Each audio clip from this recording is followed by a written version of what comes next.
आम्ही सातत्याने हे चित्र बदलवण्याचा प्रयत्न केला। बापूंच्या रूपाने एक कर्तबगार, इमानदार, जनतेकरता प्रामाणिकपणे काम करणारा, शेतकरी, शेतमजूर, गरीब माणसाचं हित जोपासणारा एक प्रामाणिक नेता या मतदारसंघातून उभा आहे। मी बापूंना जवळपास 40 वर्षापासून त्यांचा माझा संबंध आहे। आजच्या राजकारणामध्ये बरंच काही हरवलेलं आहे, खूप मोठं डिटोरेशन झालेलं आहे, पण त्या सगळ्यामध्ये आजही बापू वेगळे दिसतात। याचं कारण त्यांनी आपले तत्व, आपले सिद्धांत, आपला आचरण, आपला व्यवहार, आपलं चारित्र्य डायल्यूट केलं नाही।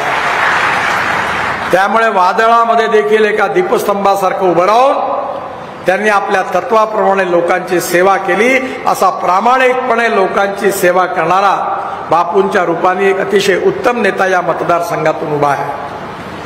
तुम्ही काळजी करू नका, बापूंच्या बरोबर त्यांच्या मागे मी उभा आहे, देवेंद्रजी उभे आहे।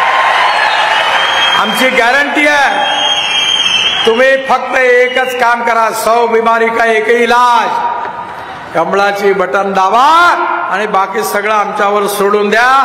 तुमच्या आशा, अपेक्षा, आकांक्षा, तुमचे स्वप्न आम्ही पूर्ण केल्याशिवाय राहणार नाही आणि बापूंना प्रचंड मताने विजय करून आपण सेवा करण्याची संधी द्या अशी विनंती करतो आणि माझं भाषण संपवतो। धन्यवाद।